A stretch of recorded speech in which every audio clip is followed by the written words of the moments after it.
نازیرانی غربی کارزار پشازینتیخاباتی ریاست جمهوری تاجیکستان را انتقاد کردند که عادلانه صورت نمیگیرد. نازیرانی سازمان امنیت و همکاری اروپا با نشر گزارش میان دوره‌ای درباره انتخابات گفتند که در این کارزار سیاسی مطبوعات اساساً امامعلی الرحمن رئیس جمهور فعلی را ترغیب میکند و با 5 نامزد دیگر به مقام رئیس جمهور اهمیت نمیدهد. انتخابات ریاست جمهوری روز 6 نوامبر برگزار میشود. رئیس جمهوری تاجیکستان ضمن سفرش به کلاب از مقامات رسمی و مردم عادی خواسته است که او را تعریف و توصیف نکنند. امامعلی رحمان روز 28 اکتبر عبدالرزاق شمس‌الدین یک ساکن ناحیه واسع را نگذاشته است که او را مدح و ثنا خواند و گفته است که از این کار بدش میآید.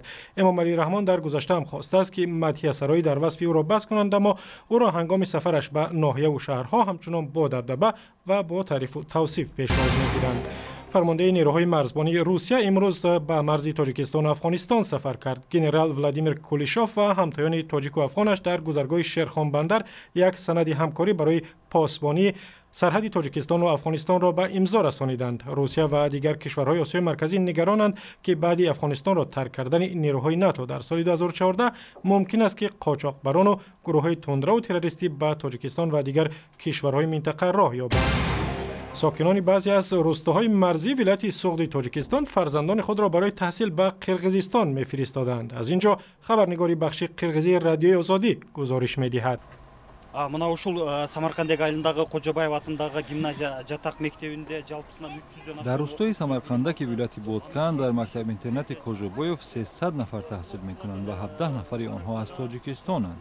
Ба гуфтаи муҳассилон, онҳо аз сатҳи таълим дар мактабҳои худашон қаноатманд нестанд. Билим берүүнүн сапаты анчалык жогору эмес. Яке аз ин бачаҳои тоҷик мегӯяд: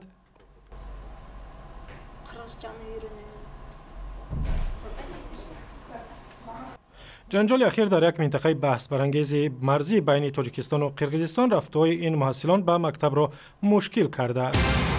рӯзи чоршанбе сафорати Узбакистон дар душанбе ба китобхонаи миллии Тоҷикистон 200 китоб ҳадия кард.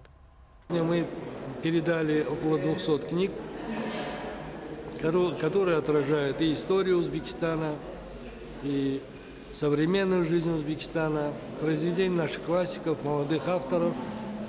نمایشگاه خاصی ازبکستان که در کتابخانه ملی باز شده است درباره تاریخ گذشته و معاصر همسایه کشور نقل می‌کند. تاجیکستان و ازبکستان طی چند سال اخیر مناسبت خوب ندارند و چنین اقدامات فرهنگی در دو کشور احیانا صورت می‌گیرد. اخباری از این هم بیشتر در تارنمای رادیوی آزادی در شبکه‌های اجتماعی به مثل فیسبوک، توییتر و یوتیوب و هم در ضمیمه تلفنی رادیوی آزادی.